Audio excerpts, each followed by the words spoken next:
जय हिंद दोस्तों।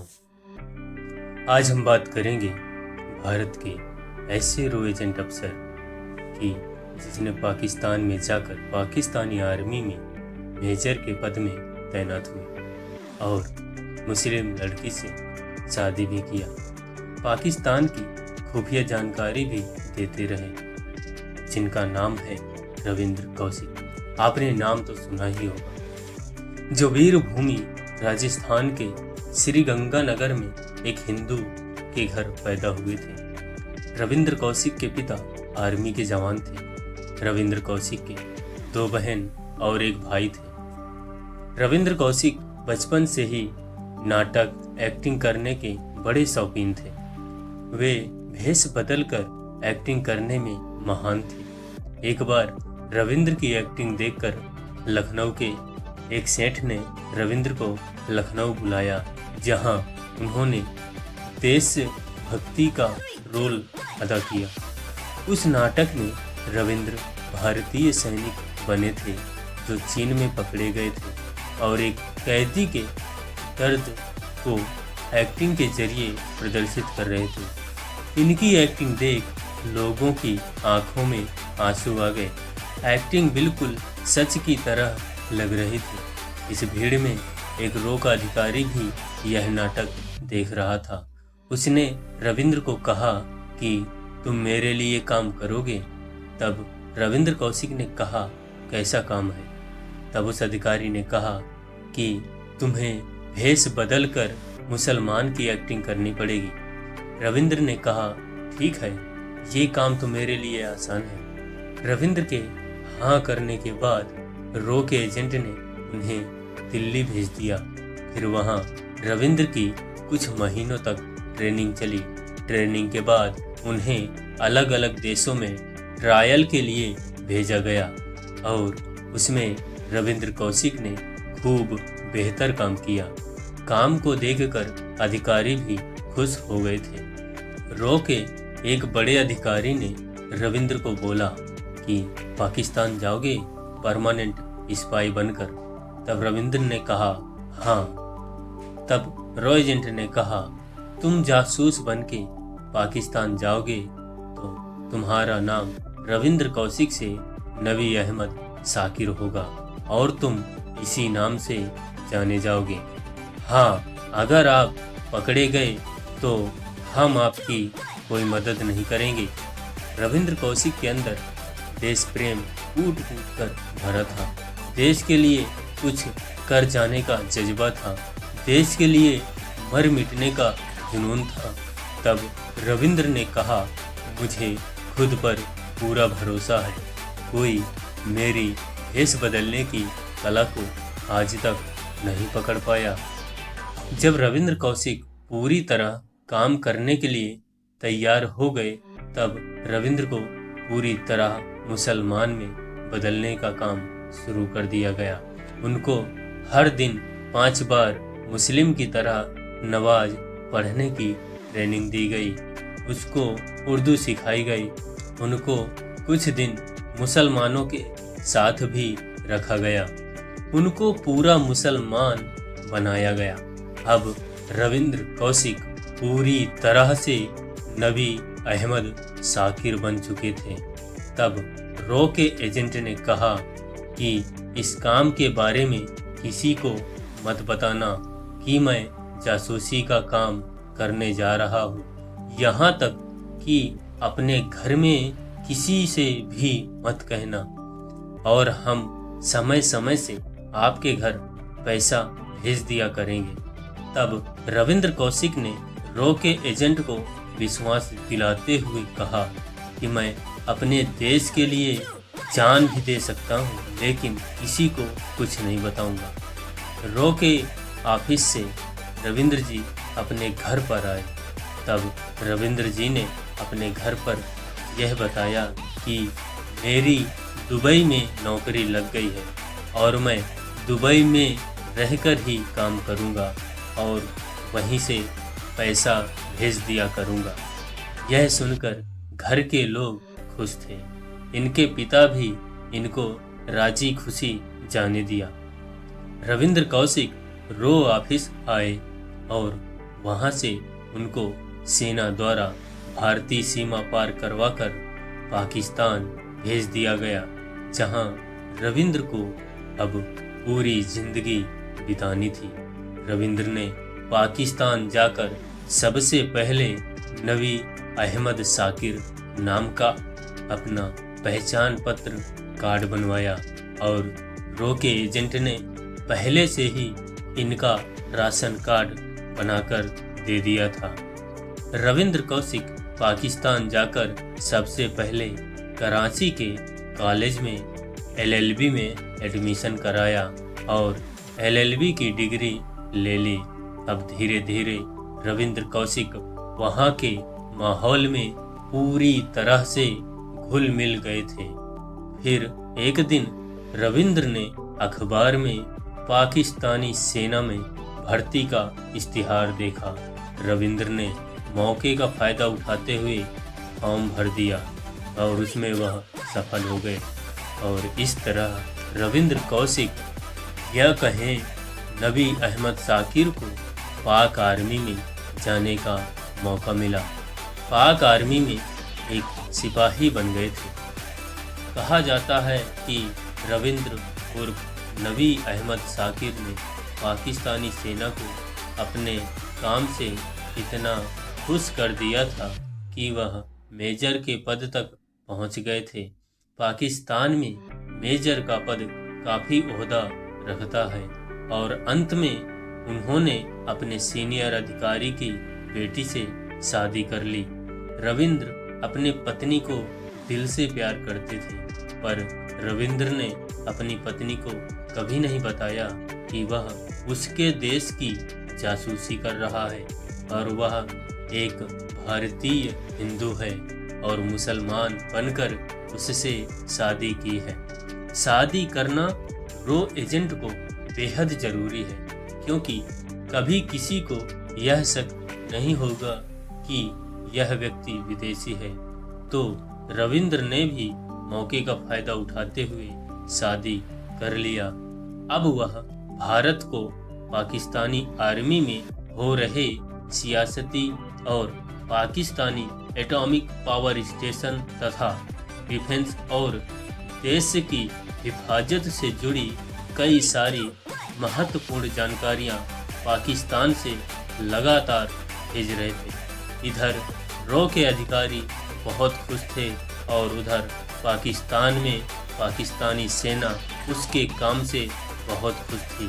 दोस्तों, रविंद्र कौशिक भेष बदलने में इतने महान थे कि वो पाकिस्तानी फौज में मेजर रहते हुए भी कई बार अपने परिवार से मिलने भारत आए और खूब छुट्टियां बिताई, पर कभी पाकिस्तान को उस पर शक नहीं हुआ। सन 1981 में अपने भाई की शादी में भी वह घर आए थे। सब कुछ ठीक ठाक चल रहा था, पर तत्कालीन भारत सरकार से एक बहुत बड़ी चूक हो गई। बात यह थी कि कांग्रेस की सरकार चाहती थी कि रविंद्र की सहायता के लिए एक और आदमी पाकिस्तान भेजा जाए। रविंद्र से जब इसके बारे में पूछा गया तो रविंद्र ने कहा, मुझे किसी की ज़रूरत नहीं है, मैं अकेला ही काम कर लूँगा। पर तत्कालीन कांग्रेस सरकार के दबाव के कारण रविंद्र को हामी भरनी पड़ी। फिर एक और रॉ के एजेंट को रविंद्र की मदद के लिए पाकिस्तान भेज दिया गया। वह एजेंट भारत से पाकिस्तान तो चला गया, लेकिन पाकिस्तान के बॉर्डर के पास ही एक होटल में जाकर चाय पीने लगा, जहां कुछ पाकिस्तानी सैनिक पहले से बैठे थे। उन सैनिकों को इस एजेंट की बोलचाल पर शक हो गया था। तब पाकिस्तानी सैनिकों ने पूछा, कौन हो तुम, कहाँ जा रहे हो? इतना सुनते ही वह घबरा कर बोला कि मैं भारत से आया हूँ, अपने दोस्त से मिलने आया हूँ। पाकिस्तानी सैनिकों ने इसकी घबराहट वाली आवाज़ सुनकर समझ गए थे कि कोई राज छुपा रहा है। तब पाकिस्तानी सैनिकों ने उसे डराना धमकाना शुरू किया। डराने धमकाने से भारतीय एजेंट डर गया और उसने सब कुछ सही सही बताना शुरू कर दिया और बोला कि मैं रॉ का एजेंट हूँ, यहाँ पहले से मौजूद रॉ की एजेंट की मदद करने आया हूँ, जो आपकी सेना के अंदर मेजर के पद पर कार्यरत है। यह सुनकर पाकिस्तानी सैनिकों के पैरों के तले की जमीन खिसक गई और वह अचंभित रह गए।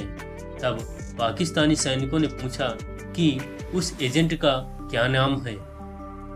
तब उसने बताया कि जो नबी अहमद शाकिर के नाम का मेजर है वह भारतीय रॉ एजेंट रविंद्र कौशिक है। दोस्तों, यह नाम सुनकर पूरी पाकिस्तानी फौज के अंदर खलबली मच गई। लेकिन पाकिस्तानी सेना रविंद्र कौशिक को रंगे हाथों पकड़ना चाहती थी। तब एक सैनिक ने कहा, तुम उससे कहाँ पर मिलने वाले थे? उसे उसी के प्लान के मुताबिक मिलो, पर उसे शक नहीं होना चाहिए। प्लान के मुताबिक सुबह उसने रविंद्र को जिन्ना उद्यान में बुलाया। रविंद्र समय पर पहुंच गए थे और दोनों ने हाथ मिलाया और बेंच पर बैठे ही थे कि पहले से ताक में बैठे पाकिस्तानी सैनिकों ने रविंद्र को पकड़ लिया। कहा जाता है कि रविंद्र कौशिक के मन में एक बार यह ख्याल आया कि इन सारे पुलिस वालों को यहीं पर खत्म कर दूं, लेकिन फिर एक बार सोचा कि शायद कानूनी कार्रवाई से मैं बच जाऊं और अपने देश और अपने भारत देश लौट सकूं। यह सोचकर रविंद्र कौशिक ने कुछ नहीं किया। तब पाकिस्तानी पुलिस ने रविंद्र को पकड़कर पाकिस्तान की अंडरग्राउंड जेल में डाल दिया, जहां ना सूरज की रोशनी थी, ना ही उजाला के नाम पर कोई दीपक, बस अंधेरा ही अंधेरा था। कहते हैं कि अगले 12 दिनों तक रविंद्र को उसी बैरक में बिना खाना के रखा गया।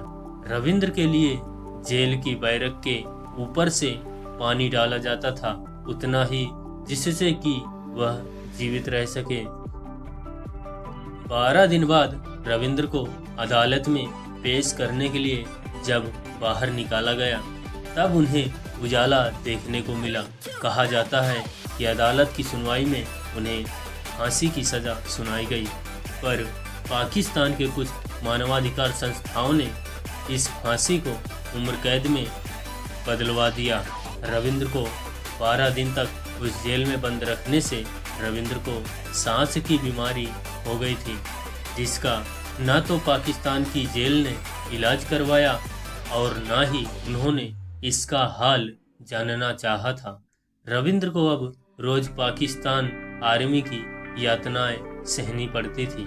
रविंद्र जी से हर रोज बस एक ही सवाल पूछा जाता था कि अभी कितने रॉ के आदमी हैं जो हमारी पाकिस्तानी आर्मी में शामिल हैं और आपने क्या क्या जानकारियां हिंदुस्तान भेजा। लेकिन रविंद्र कौशिक ने अपने देश के लिए जान तक दे दी, पर उन्होंने कुछ नहीं बताया।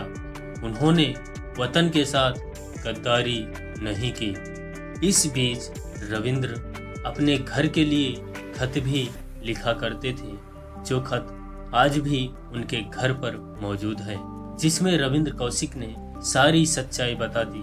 खत में लिखकर बताया कि मैं जासूसी करने पाकिस्तान गया, जहां मुझे भारत सरकार की गलती के कारण पकड़ लिया गया। मैं तो भारत सरकार के लिए ही अपना देश छोड़कर दूसरे देश में आया। मैंने उनको कई सारी जानकारियां भी दी। इंदिरा गांधी ने मुझे ब्लैक टाइगर की उपाधि दी। अब मुझे टीबी और हृदय रोग हो गया है, जिसका इलाज इस मुल्क में कहीं नहीं है। मुझे जीने की परवाह नहीं है, लेकिन मैं एक बार आप सबको देखना चाहता हूँ। मैं भारत की सरजमी पर मरना चाहता हूँ। कहते हैं कि रविंद्र के पिता को जब यह पत्र मिला तो रविंद्र के पिता यह बर्दाश्त नहीं कर पाए और उनकी मृत्यु हो गई। रविंद्र के भाई राजेश बार बार भारत के अधिकारियों से मिलते रहे। अधिकारियों ने इतना ही कहा कि उसने हमारे साथ एग्रीमेंट साइन किया है कि पकड़ा गया तो उसकी कोई सहायता नहीं होगी और हम दुनिया में भारत का नाम खराब नहीं करना चाहते हैं। कुछ समय के बाद रविंद्र कौशिक को इंटेरोगेशन सेंटर से शिफ्ट करके दूसरी जेल में बंद कर दिया गया, जहां पर भारतीय लोग पहले से कैद थे। वहां पर भारत के करामत राय से उनकी मुलाकात होती है। जब कुछ समय के बाद एक दिन करामत राय की जेल से रिहाई होने लगी, तब रविंद्र कौशिक को लगा कि अब मैं ज़्यादा दिन तक जीवित नहीं रह पाऊंगा।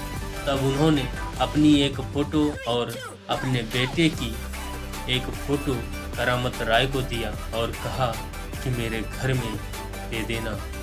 और अंत में पाकिस्तान का टॉर्चर सहते सहते रविंद्र कौशिक ने साल 2001 में पाकिस्तान की जेल में प्राण त्याग दिए।